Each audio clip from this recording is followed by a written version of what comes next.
ऐसे बच्चे बार बार थोड़े जल्दी साफ हो मेरे को भाई है मेरे को बस ठीक है। काय भावना है काय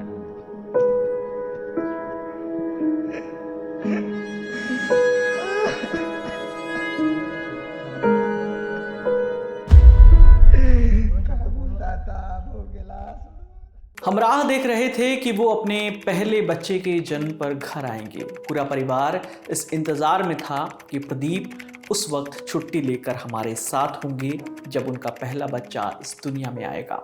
ये भाव थे लांस नायक प्रदीप नैन के परिवार के। वो प्रदीप नैन जो 6 जुलाई 2024 को कश्मीर में शहीद हो गए। अब प्रदीप के घर लौटने का इंतज़ार कुछ और बढ़ गया है। प्रदीप अब छुट्टियों पर घर नहीं आएंगे, वो तिरंगे में लिपटकर पूरी शान और शौकत के साथ इस बार घर वापस आएंगे। इस बार घर आने पर न सिर्फ परिवार को उनका इंतज़ार होगा बल्कि पूरा ज़िला आंखें बिछाए उनकी राह तक रहा होगा। 3 साल ही बीते थे उनकी शादी के। 2021 में जब प्रदीप नैन गाजे बाजी के साथ बारात लेकर पहुंचे थे तब उनकी होने वाली पत्नी के लिए एक अलग दिन रहा होगा। मगर अब जब जुलाई 2024 में प्रदीप फिर उनके पास आएंगे तब उस दिन के मुकाबले थोड़े ज़्यादा लोग साथ होंगे। सेहरे की जगह तिरंगा होगा और कहीं ज़्यादा फूल बरस रहे होंगे। दूल्हे प्रदीप नैन की जगह इस बार हीरो प्रदीप नैन अपनी पत्नी और परिवार के पास पहुंचेंगे। प्रदीप की गर्भवती पत्नी उनकी मौत की खबर सुनकर बीमार पड़ गई हैं। उन्हें हॉस्पिटल में एडमिट करवाना पड़ा। माँ का भी रो रो कर बुरा हाल है। बहन ने मीडिया से बात करने की कोशिश तो की लेकिन बोलते बोलते वो अपने आंसू नहीं रोक पाई। वो मेरा इकली का भाई कौन था, पूरा देश का भाई है। मैंने गर्व है उस पर। लास्ट बार कब बात हुई थी आपकी? 4-5 दिन पहला। तो क्या कह रहे थे? बस ठीक ठाक बात चल रही। मेरे भाई है मेरे को बस ठीक है। प्रदीप के अलावा मुठभेड़ में शहीद हुए प्रवीण जंजाल के घर के क्या हालात हैं, बेटे के शहीद होने के बाद पिता ने क्या कहा, शहादत की खबर मिलते ही घर में माहौल किस तरह से बदल गया, सब कुछ आपको बताएंगे। पहले आपको उस मुठभेड़ के बारे में बता देते हैं जिसमें प्रदीप नैन शहीद हुए हैं। 6 जुलाई को खबर आती है कि जॉइंट फोर्सेस और कुछ मिलिटेंट्स के बीच मुठभेड़ शुरू हुई। सेना को जम्मू कश्मीर के ज़िले कुलगाम में आतंकियों के होने की जानकारी मिली थी। फिर खबर आई कि मोदरगाम गांव में सेना ने 2 से 3 मिलिटेंट को जाल में फंसा लिया है। दोपहर के लगभग 2 बजे के आसपास अपडेट मिलती है कि एनकाउंटर में 2 जवान घायल हो गए हैं जिन्हें तुरंत अस्पताल ले जाया गया। इसके करीब आधे घंटे बाद ही तकरीबन 2:30 बजे पता चलता है कि कुलगाम में घायल 2 जवानों में से एक शहीद हो गए हैं। इधर मोदरगाम गांव में भारी गोलीबारी जारी थी कि उसी दिन कुलगाम के ही एक और गांव चिनीगाम में मुठभेड़ शुरू हो जाती है।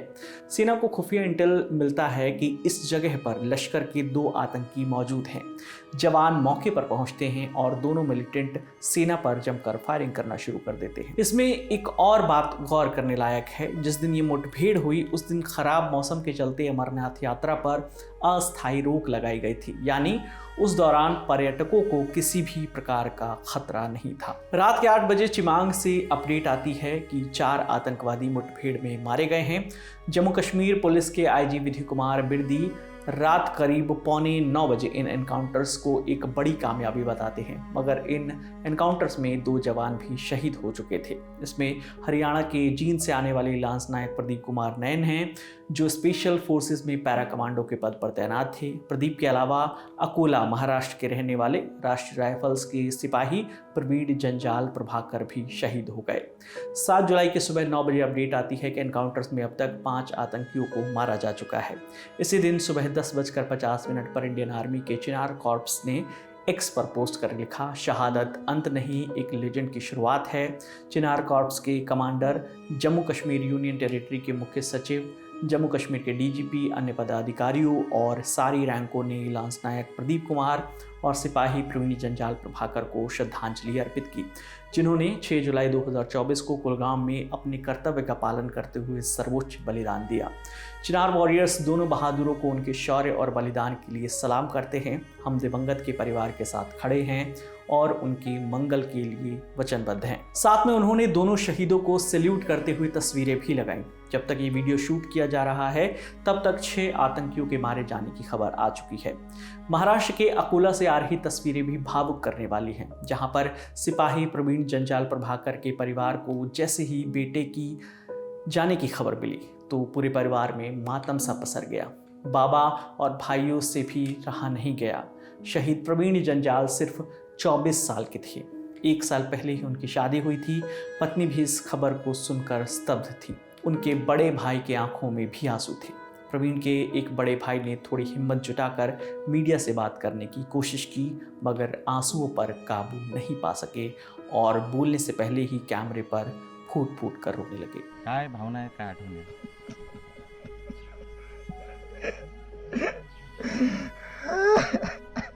बोलते सोबत 2 मिनिटं. काय बोलता आता, भाऊ गेला सोडून. भाऊ म्हणे शिकतो, आपण दोघं जण नोकरीवर लागू म्हणे. तो मग दादा सोडून गेला सर.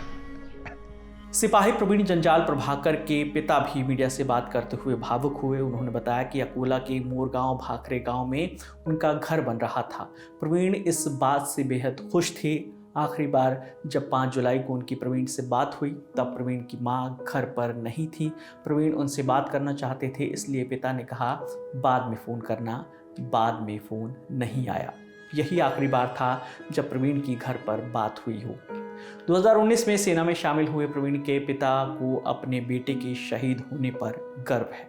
मेरी बात हुई थी प्रवीण से 5 तारीख को शाम 8 बजे। तो उसने बोला था कि बाबा अपना घर कैसा चल रहा है, कैसा नहीं, उसके फोटो भेजो। ऐसा उसको आनंद होता था कि घर का काम शुरू है, तो ऐसा करके। तो मैं घर में आया तो उसकी मम्मी घर ही नहीं थी। तो उसने मैंने उसको बोला कि मम्मी तेरी घर ही नहीं। तो फिर बाद में फ़ोन करना। हाँ, तो फिर 1 घंटा होगा उसका फ़ोन आया नहीं। और वो नया नंबर था इसलिए मैंने फ़ोन किया नहीं। बस उसको इस बात हुई। जब मैं 8 बजे मेरे बेटे के फ़ोन पे फ़ोन आया था शिव साहब का। शिव साहब ने बोला आपका लड़का शहीद हो गया। शिव साहब ने ये बताया कि हमने बहुत कोशिश की बचाने के लिए, और वो बचा नहीं पाएंगे हम। उसने बहुत प्रयास किया। मेरे को मेरे बच्चे से बहुत गर्व है कि मेरा बेटा देश के लिए शहीद हो गया। हरियाणा के जींद में प्रदीप कुमार नैन का परिवार भी शोकाकुल है। उनके परिवार ने बताया कि प्रदीप को सेना में जाने का जुनून था। वो शुरुआत से ही चाहते थे कि उन्हें कमांडो तो बनना ही है। इसके लिए उन्होंने 3 बार भर्ती परीक्षाएं भी दी। 2 बार वो फेल हो गए, लेकिन तीसरी बार में बाजी मारकर सेना में जाने का उनका सपना पूरा हुआ। साल 2015 से काम करते करते वो आगे बढ़कर पैरा कमांडो के पद पर पहुंचे। इसी पद पर सेवाएं देते हुए उनकी शहादत भी हुई। चूँकि प्रदीप की पत्नी प्रेग्नेंट थी तो उन्होंने अपने पिता से ये कह रखा था कि वो 15-20 दिनों की छुट्टी लेकर घर आने वाले हैं। 6 तारीख को उनके पिता ने प्रदीप को फ़ोन किया था, लेकिन किसी ने फ़ोन नहीं उठाया।